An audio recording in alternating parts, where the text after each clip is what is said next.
Everything I ever did, the thing that I heard out of people's mouth was, that's impossible. That can't be done. Or no. Imagine, you go from studio executive to studio executive, from agent to agent, from manager to manager, and they all said exactly the same thing. Now that's very encouraging, isn't it? But you know something?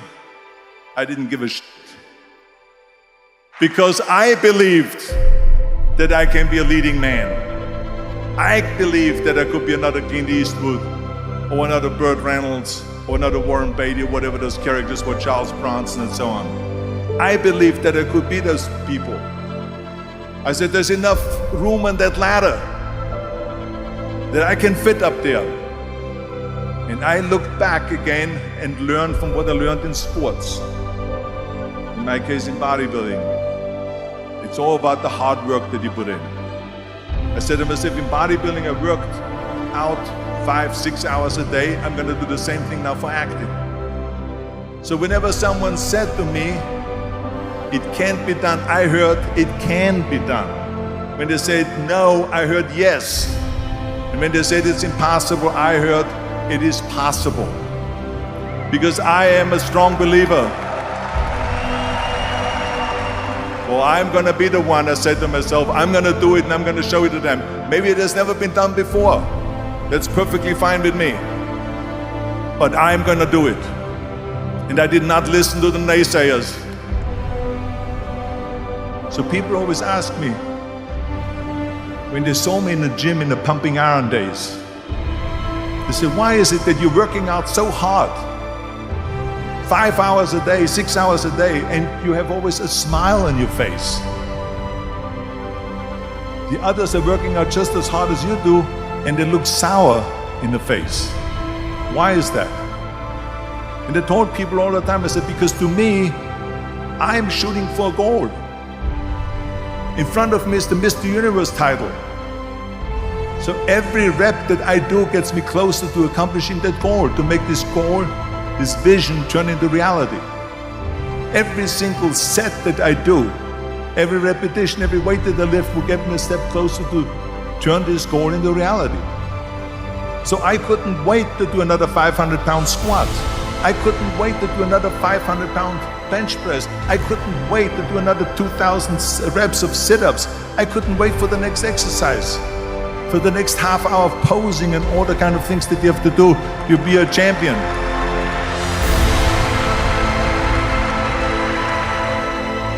The very body that they said can never be sold because the time is wrong. A few years later, I'm doing Conan the Barbarian, and it was the #1 hit at the box office when it came out in the summer of '82. Think about that. And the director says, if we wouldn't have had his body, we would have had to build one. I mean, think about it. And I was just not visualizing just my exercise, but I was really lifting the trophy over my head. That's what I was thinking about. And with the age of 20, I went to London and I won the Mr. Universe contest as the youngest Mr. Universe ever. And it was because I had a goal.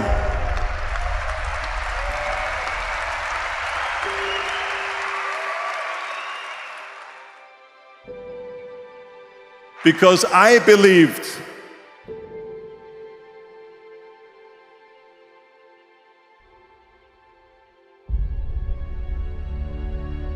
.74% hate their job in America. Now, this is not much different when you come to Europe. The majority of people don't like what they're doing because they're really not doing it because they didn't have a goal and they followed this goal. They just aimlessly drift around, and then all of a sudden there's a job opening, so they get that job because you have to work. But then when you work, it's a chore. It's work. It's not fun. So if you think about, only a quarter of the people really enjoy what they're doing in life. That is unbelievable if you think about it. So I felt so blessed that I knew what I was doing.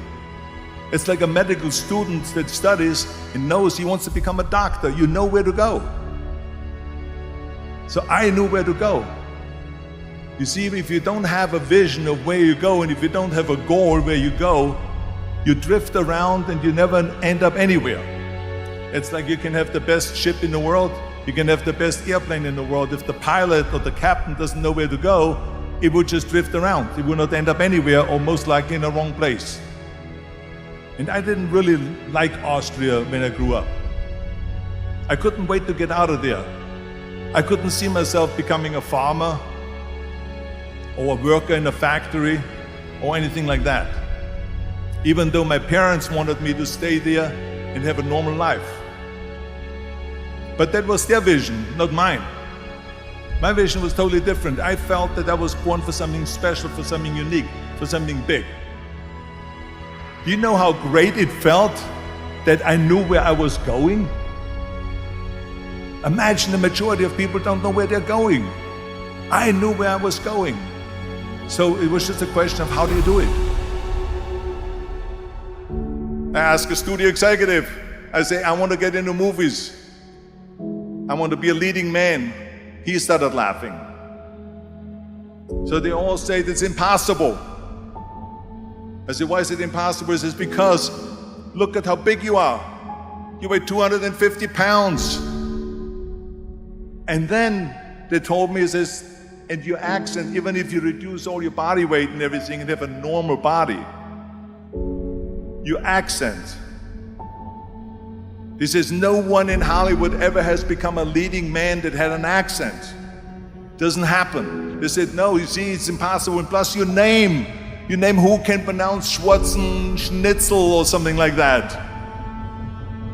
No one can pronounce that, so forget about it, Arnold. This is the kind of thing that I heard.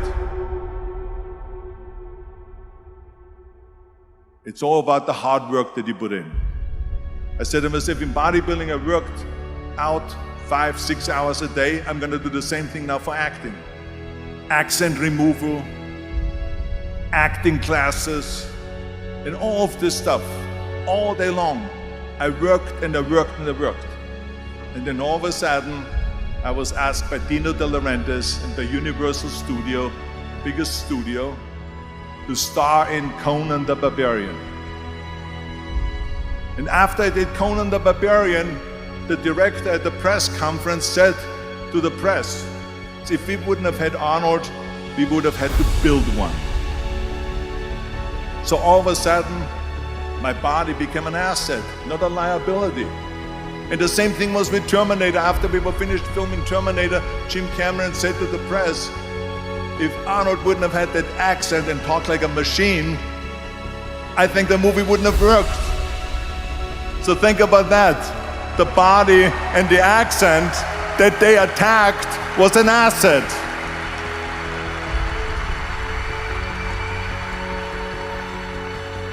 But I didn't listen to those losers. I didn't listen to them at all. Because that's exactly the way it was in politics again, when everyone said no, no, no, and it can't be done. And I became governor of California, and this is with everything like that. This is just the reality of it, is that you cannot listen to the naysayers. So this is a very important lesson for all of you.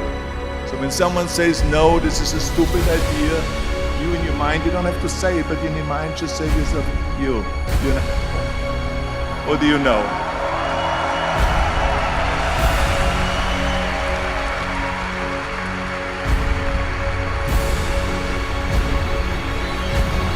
If I would have listened to the naysayers, from bodybuilding to show business to politics, I would not be standing here today, talking to you.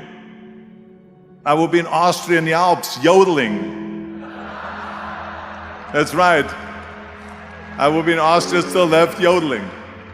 That's what I would be doing, exactly. So this is why I say don't listen to the naysayers.